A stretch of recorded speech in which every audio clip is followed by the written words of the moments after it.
মূল্যস্ফীতি নিয়ন্ত্রণে জোর দিয়ে আগামী অর্থবছরের জন্য কিছুটা সংযত একটি বাজেট প্রস্তাব দিয়েছেন অর্থমন্ত্রী আবুল হাসান মাহমুদ আলী, যেখানে জিডিপি প্রবৃদ্ধির লক্ষ্য ধরা হয়েছে 6.75%।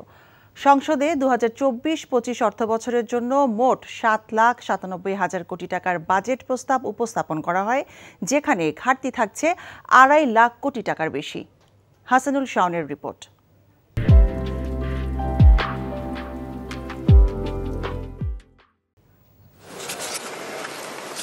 অর্থনীতিতে বিদ্যমান নানা অস্বস্তির মধ্যে আগামী অর্থবছরের জন্য যে আয় ব্যয়ের হিসেব কষেছেন অর্থমন্ত্রী, তাতে গুরুত্ব পেয়েছে উচ্চ মূল্যস্ফীতি নিয়ন্ত্রণ। বিশেষ করে কম আয়ের মানুষকে স্বস্তি দেওয়ার চেষ্টা করেছেন তিনি। সেক্ষেত্রে আগামী অর্থবছরে মূল্যস্ফীতি 6.5% আটকে রাখার পরিকল্পনা করেছে সরকার।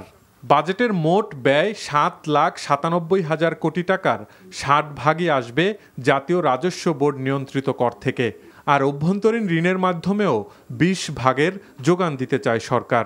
বরাবরের মতো এবারও সর্বোচ্চ বরাদ্দ জনপ্রশাসন খাতে, যা মোট ব্যয়ের 22%।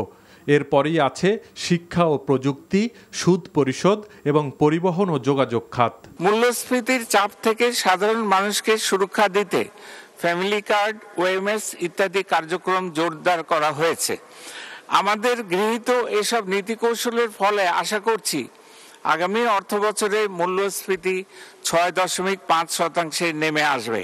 আগামী অর্থবছরের ব্যয় সংস্থানে সরকারের রাজস্ব আয়ের লক্ষ্যমাত্রা 5,41,000 কোটি টাকা, আর ঘাটতি থাকছে 2,56,000 কোটি টাকা, যা জিডিপির 4.7%।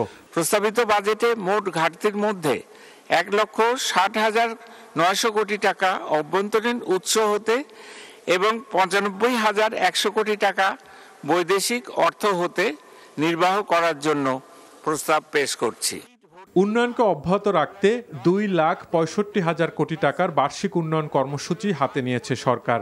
আগামী অর্থবছরে কৃষি ও শিল্প খাতে অগ্রগতি, অবকাঠামো উন্নয়ন এবং রপ্তানি ও প্রবাসী আয় বৃদ্ধির প্রত্যাশায় জিডিপি প্রবৃদ্ধির লক্ষ্য নির্ধারণ করা হয়েছে 6.75%। গুরুত্বপূর্ণ অবকাঠামো প্রকল্পসমূহের যথাযথ বাস্তবায়ন এবং রপ্তানি ও প্রবাস আয় বৃদ্ধির লক্ষ্যে সুনির্দিষ্ট কর্মপরিকল্পনা গ্রহণ করা হবে।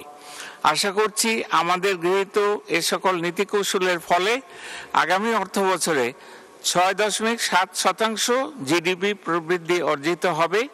অর্থনীতির চাকা সচল রাখতে আগামী অর্থবছরেও সামাজিক নিরাপত্তা, কৃষি এবং বিদ্যুৎ সহ বিভিন্ন খাতে প্রয়োজনীয় ভর্তুকি অব্যাহত রাখার পরিকল্পনা করেছে সরকার। যেভাবেই হোক সামনের দিনে সামষ্টিক অর্থনীতিতে স্থিতিশীলতা ফেরাতে চায় সরকার।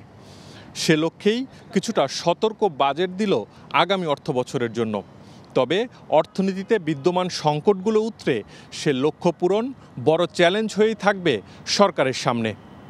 Hasanul Shaon, NTV news, Dhaka.